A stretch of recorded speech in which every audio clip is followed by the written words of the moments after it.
বিইজনিল্লাহ।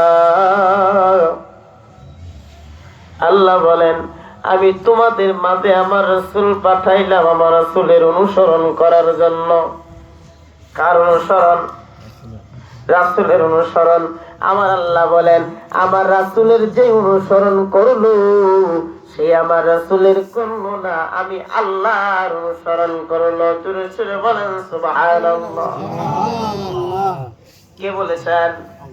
আমার রাসূলের অনুসরণ করা মানে আল্লাহর অনুসরণ করা। আমার নবীকে ভালোবাসা, আল্লাহকে ভালোবাসা। আমার নবীর মহব্বত করা, আল্লাহকে মহব্বত করা। আমার নবীর কথা মানা, আল্লাহর কথা মানা। আমার নবীর কথা শোনা মানে আল্লাহর কথা শোনা।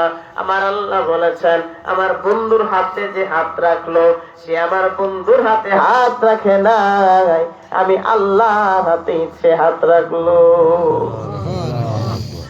ভাইরা আমার, এই কারণে আমার আল্লাহ বলে দিল, আমি তোমাদের মাঝে আমার নবী পাঠাইলাম, আমার বন্ধু পাঠাইলাম, বন্ধুকে অনুসরণ করার জন্য, বন্ধুর গোলামি করার জন্য।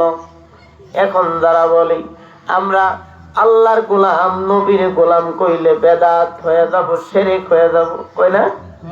নবীর গোলাম কোন যাব না ভাই। গোলাম কাকে বলে? গোলাম কাকে বলে? শোনো, গোলাম কারে কো? আমার যদি কোন কামলা নেই না আপনার ওইদিকে সারাদিনের জন্য না, তাহলে সারাদিন আপনি যা বলবেন সে তো তাই করবে, করবে না? আমার নবীজি যেই কথা একবার উচ্চারণ করেছেন, হ্যাঁ বলেছেন, হালাল হয়ে গেছে। আমার নবীজি যা করতে বলেছেন সেটা যদি কেউ করে তাহলে হবে ইসলাম সম্মত। আমার নবী যেটা করে নাই, যেটা নিষেধ করেছেন সেটা করলে হবে ইসলামের বহির্ভূত, নাকি ইসলামের ভিতর হবে না, ইসলাম থেকে বিচ্যুতি হয়ে যাবেন। আমার নবীজি যেভাবে নামাজ পড়েছেন সেভাবে পড়তে হবে। আমার নবীজি যেভাবে রোজা করেছেন সেভাবে করতে হবে। আমার নবী যেভাবে কথা বলেছেন সেভাবে কথা বলতে হবে। আমার নবীজি যেভাবে রাস্তা দিয়ে হাঁটিয়ে যাইতেন সেভাবে হাঁটতে হবে। আমার নবী ছোটদেরকে কেমন ব্যবহার করতেন সেভাবে ব্যবহার করতে হবে। আমার নবীজি বড়দের সাথে কেমন আচরণ করতেন সেভাবে আচরণ করতে হবে। একজন মুসলমান যদি মুসলিম দাবি করে, নবীজির পরিপূর্ণভাবে তাকে অনুসরণ করা লাগবে কি লাগবে না? তাহলে একজন গোলাম যদি, একজন কামলা যদি তার মনিবের বাড়িতে টাকার জন্য কাজ করার কারণে তার মনিবের প্রত্যেকটা কথা শুনে, তার মনিব যদি বলে তোর কোনো কাজ নাই, সারাদিন দাঁড়ায় থাকবি, সারাদিন দাঁড়ায় থাকবে কি থাকবে না? তার মনিব যদি বলে তোর কোনো কাম নাই, সারাদিন দাঁড়ায় থাকতে হবে, থাকবি, যে কাজ যদি দে সেই কাজটাই করবি, কারণ মনিব যে কথা বলবে সেটা করা গোলামের জন্য ফরজ। ও ভাই, আমার নবী আমাদের মনিব, আমাদেরকে যা বলেছেন তাই আমরা করি। এবার যদি মনিবের হুকুম যদি গোলাম না মানে, ময়না পাবে না, বেতন পাবে না।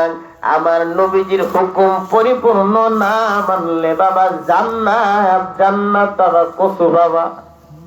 ও ভাই, আমার নবীজিকে পরিপূর্ণভাবে অনুসরণ করার জন্য আল্লাহ বললেন, আমি আপনাদের মাঝে, আমি মানব জাতির মাঝে আমি আমার বন্ধু পাঠাইলাম, আমার বন্ধু পাঠাইলাম আমার বন্ধুর গোলামি করার জন্য। কেন? আমার বন্ধুর গোলামি যে করবে সে আমার বন্ধুর গোলামি করলো না, আমি আল্লাহর গোলামি করলো। এই জন্য সাহাবারা পাগলের মতো নবীজিকে ভালোবাসতেন। আমার নবীজি থুতু মুবারক ফালাইলে সেই থুতু মুবারক নেওয়ার জন্য প্রতিযোগিতা লাইগা যাইতেন।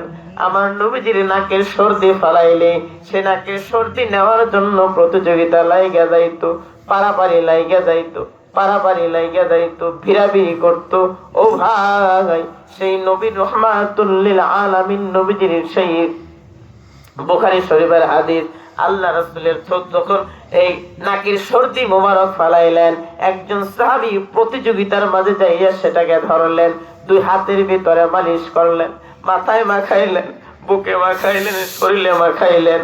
আর যে সব সাহাবীরা পাইলেন না, ওই সব সাহাবী ওই সাহাবীর হাতটা ধরে চুম্বন করতেছেন, মাথায় মাখে আর বুকে মাখে, বলে ভাই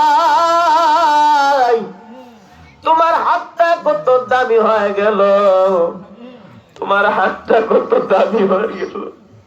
যে হাতের ভিতরে আমার নবীজির সরদে মোবারক লাগছে, আমার বিশ্বাস তোমার এই হাতটা আল্লাহ পাকের জাহান্নামের আগুনে জ্বলবে না।